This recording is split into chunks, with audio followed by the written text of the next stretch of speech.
Welcome back, everybody. Our next invited talk is by Greg Moore from Sportsvision. He's going to be taking us through the history of baseball and a lot more, and giving a much more objective look than we've seen before. So with that, I'd like to welcome Greg to the stage. Thank you, sir. I don't know if I've ever had people clap when I come on the stage. Normally it's at some point. So my name is Greg Moore. I work for Sportsvision, and I am their Director of Baseball Products. Essentially what that means is I look at, skip the slide there. I look at the strategy of our products for baseball and how we're going to move forward, and what we have now, and how we essentially approach the market. A little bit about Sportsvision. I think that most people here have maybe seen what we do. I don't know if you know who we are, but we're a leader in tracking and broadcast technology. We've been at and presented over 1,200 live events.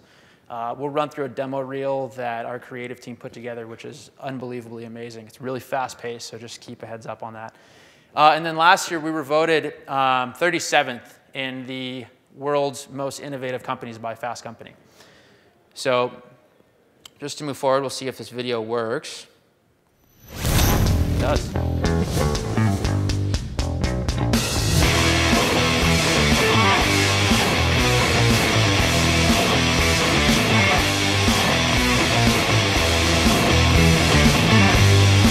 That's good technology. When the yellow line can be that accurate like that.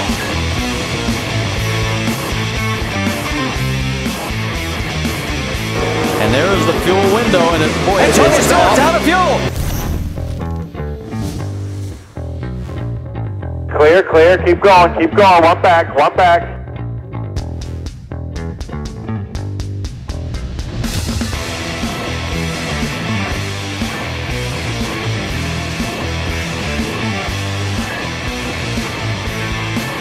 Pablo Sandoval's power zone, you can see he's kind of corner to corner down.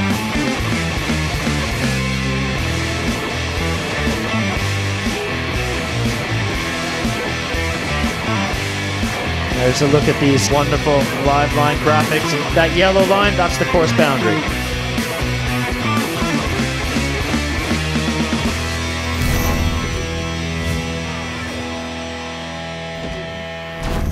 All right, so if you guys could follow that, that's a lot of the products that we have. Tons and tons of products.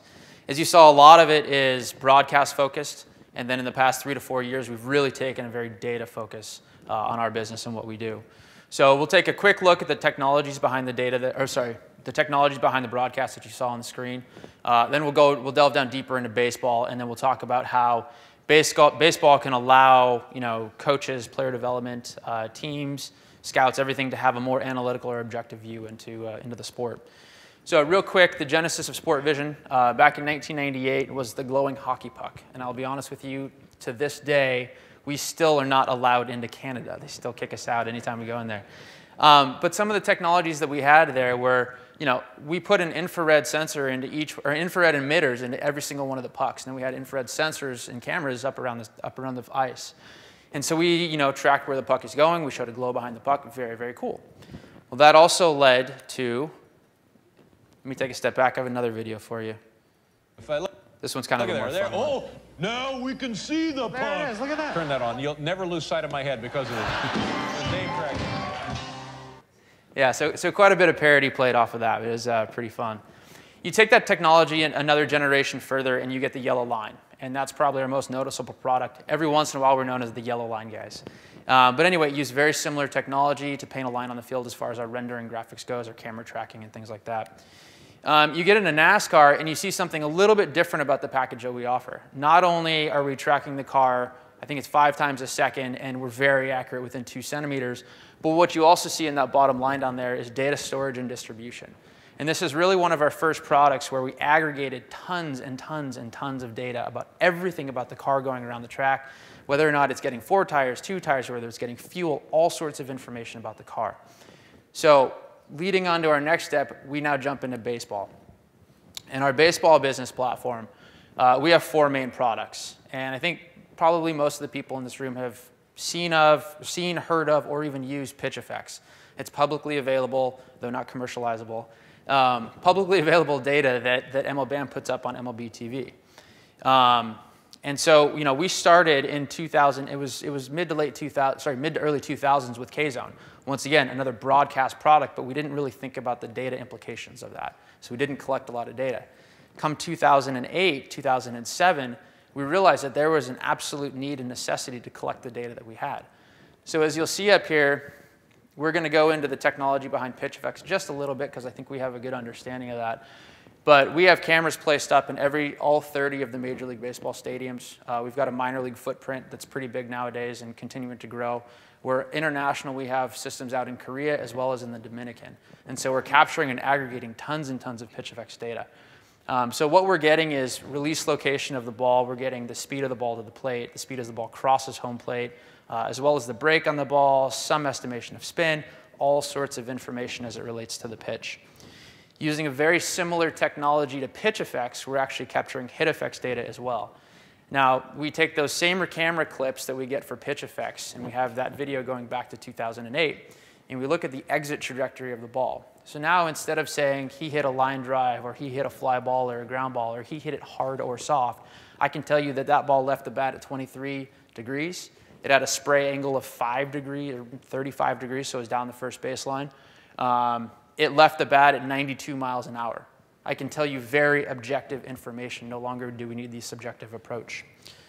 Last year, we introduced a new product called Command Effects. Essentially, what Command Effects is we're tracking the catcher's target location at the time of release. And so we want to see how far that pitcher misses on aggregate, right? One really cool thing about this, right before the meeting, and I didn't have time to put the graphic in and make it look presentable quite yet. My creative director's laughing at me. But we looked at Roy Halladay and his command in association with the rest of the league. And he is unbelievably, he has more command than any other pitcher in the world, right?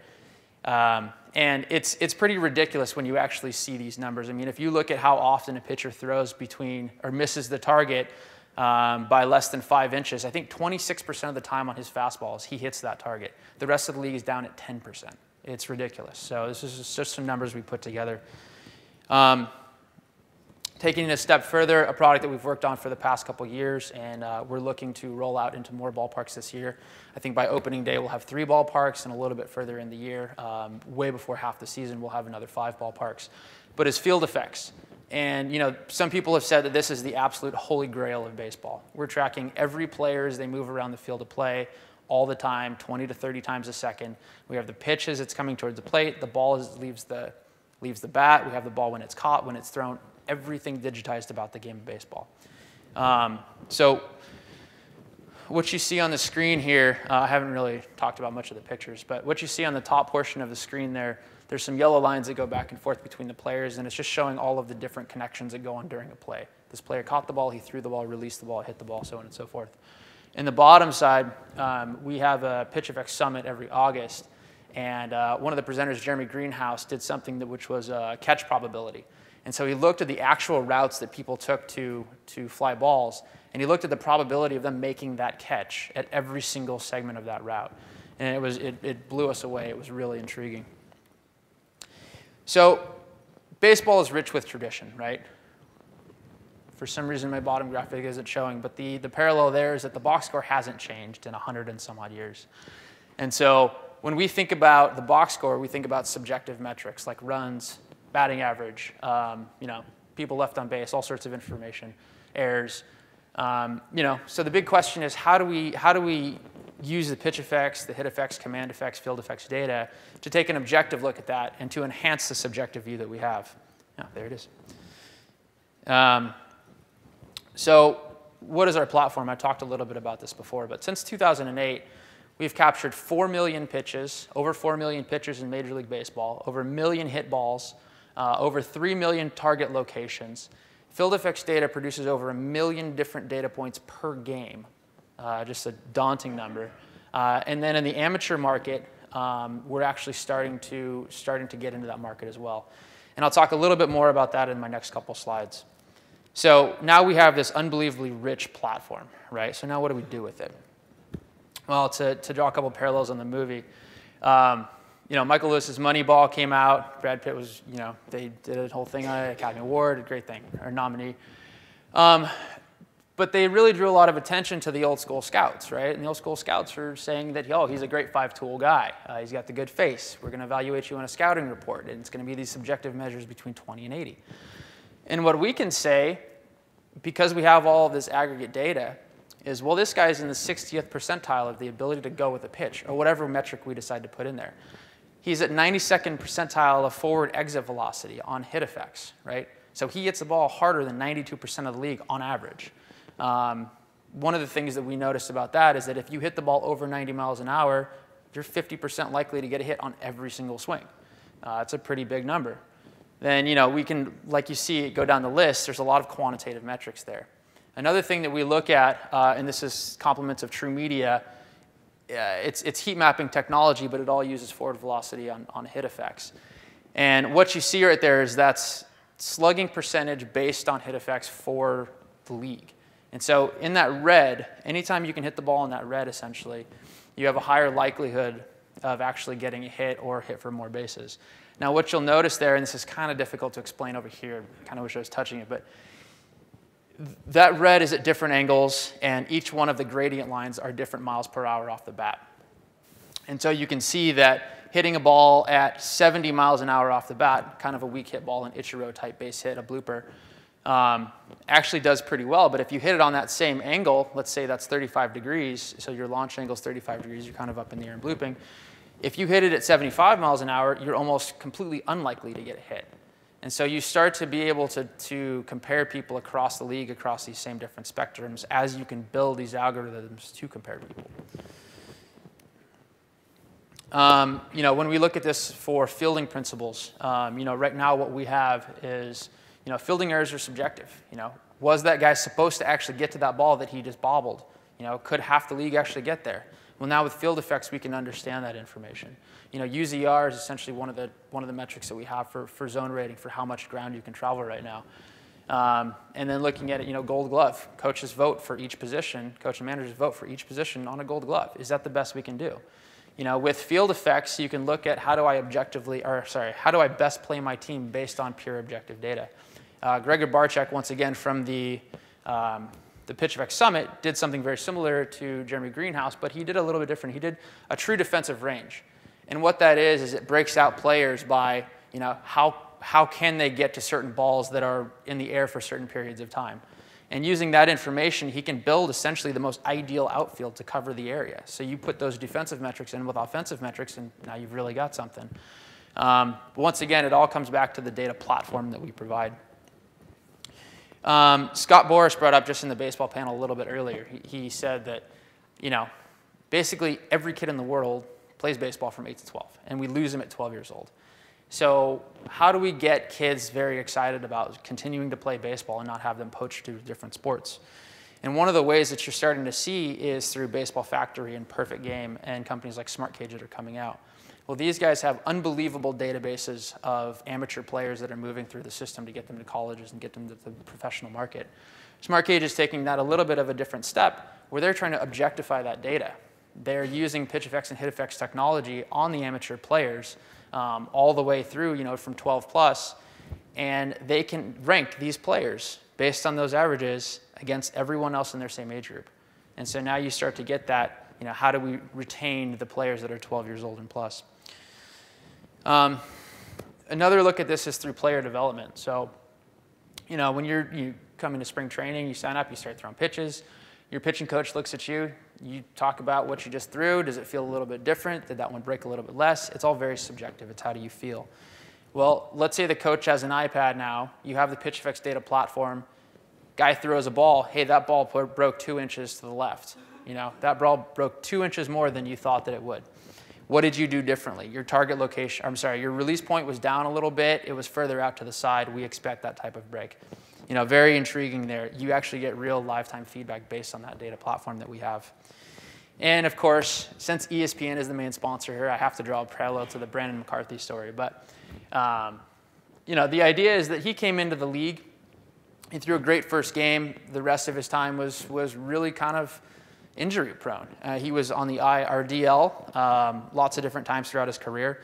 Then all of a sudden, through a conversation he had with Bill James and through some other enhancements that he made to his own pitching, He threw in a two-seamer, kept the ball low, wanted to be more of a ground ball pitcher, and he finally got to that evaluation, but it was 5 years after his initial pitch in the big leagues. You know, in 2011, he had a great season. Now, how could you do that through an objective lens? Let's say that we captured that data. Let's say that he was the Zach Greinke or the Brian Bannister back in the day, a year or two ago, not really that far back in the day. But you know, let's say that he's leaving the ball up. He sees that his four-seam fastball is very flat. He's getting shelled. And he goes back and he reviews his data. He works with a coach to change around his mechanics a little bit. He adds a two-seamer, modifies his release point, maybe takes some stress off of his elbow, and his shoulder doesn't have, you know, doesn't have the stress fractures in his shoulder. And maybe he has got an entirely different outcome a lot before we actually get to the point where he is now. So basically, all of that, once again, is built off the data platform that we have. To the conclusion, traditional scouting, coaching, box scores are there absolutely necessary in baseball. I think at SportVision, with the data platform that we provide, we can help to enhance all of those metrics, and we can help people make quicker, better decisions, and leave a lot of the scouting focuses on your psyche and on the intangibles that no data piece could ever capture. So basically, my last little closing line there. SportVision baseball data platform enhances your subjective lens with an objective view. So the whole thing is, you know, how do we take this to a more objective view? And thank you.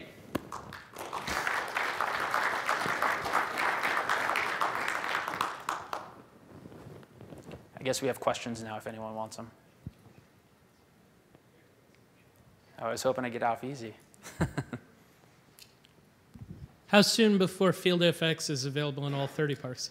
That's an excellent question, and one that I wish I could answer quantitatively. But no, we are, you know, the technology's in an unbelievably great state right now, great engineering team working on it. And we're really just waiting for, not waiting, we're just pressing forward on the installation phase right now. So, you know, we're going to press forward through the year and get as many in as we can and then keep going down that model.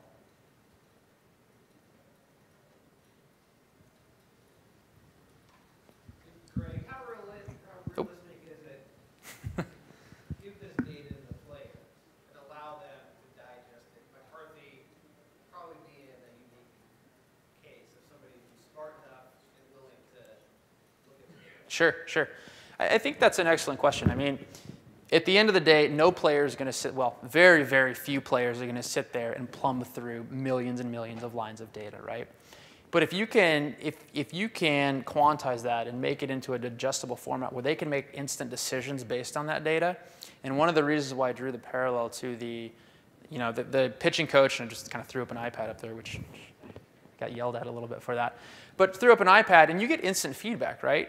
And so let's say you're throwing this ball and we have PitchFX information on this player, and we know that that pitch broke off of the norm for you. You can now do something with that data. You can do it instantly. And I think as you get to more live and real-time decision-making like that, and you can figure out a way to make the data a little bit more digestible, a lot more digestible for people, where they can make quick and snappy decisions, it starts to make a lot of sense. So right now, are we there? No. Is the data there? Do we have a platform for it? Yes. And can we build upon that to get exactly that? Absolutely. You used a lot of examples of major leaguers, and that's great for, you know, scouting for major leaguers and looking at analysis of major leaguers. But how prevalent is this with minor leaguers and even college guys, just in terms of scouting for the future? Sure. No. Once again, another great question. For the minor league, we have a footprint that's continuing to grow. Little bit different model. That data doesn't go public. It goes directly to the team so they can make their own decisions. But that footprint is continuing to grow, and it's growing nicely. On the college level, we're looking to do the exact same thing. And then the amateur level, we're looking to partner with companies like a Smart Cage, you know, to really get adoption and to really start collecting that data. And once we have the data, then we start to build on the same type of data platform that we have for MLB. When you're translating from the college guys, you talk about how fast the ball comes off the bat. How do you adjust that for mental bats? Well, with the new BB Core ratings, they took care of a lot of that for us. So, I mean, they really act like wood bats right now. Would they have the old BESR certification? I mean, yeah, we would have to adjust for that. But yeah, nowadays, just through, you know, injury prevention and those measures, they've really helped us in that regards. But I'm sure that there's probably still some adjusting we'll have to do there. Yes. I've got a couple questions for you. First of all, you said the amateurs could use an iPad and get instant feedback on that. Is that something that's like cheap and accessible for anybody? It's just an app you download on the iPod or iPad? No. So that was more discussion towards what you could do on top of the data platform. So my discussion here was more about, now that we have this data platform, where do we go with it? What do we do? And the idea is probably not necessarily for the amateur market right now. It's probably more for the professional market, so that a coach with his player with a PitchFX system can go in and make instantaneous feedback or decisions. And secondly, I know PitchFX data is available on a couple sites online. Is FieldFX data and HitFX and Command, is that all that going to be available too? Yeah, Hit and Command is not. That goes explicitly and directly to teams right now, is not for public consumption. FieldFX, that model hasn't been vetted yet. I don't know if it will, and we'll just have to kind of wait and see how the business direction takes us on that one. Yeah. He's coming if you want to give it 2 seconds. It seems like, you've certainly developed the technology to gather, a practically infinite amount of data points. To what extent are you now focusing beyond just expanding your operations to the minor league level, but also to come up with algorithms to synthesize this data so it's useful? Because obviously having all that data, can be pretty overwhelming unless you know what to do with it. So are you partnering with other companies or hiring from within? Or? Yeah, so the graphic that I showed on the bottom left part of the screen was from a company called True Media. And they do analytics based on our data and other data for the major league and the minor league market. And we, to this day, have been more analyst agnostic. We provide the platform, and you can sit whatever technology you'd like on top of that. In the future, that might stay the same, might change. But on the minor league market, that's where we do have a partnership with them, and we're moving forward in that sense to provide a little bit more of a wrapped-up product as opposed to a data platform for teams that want it.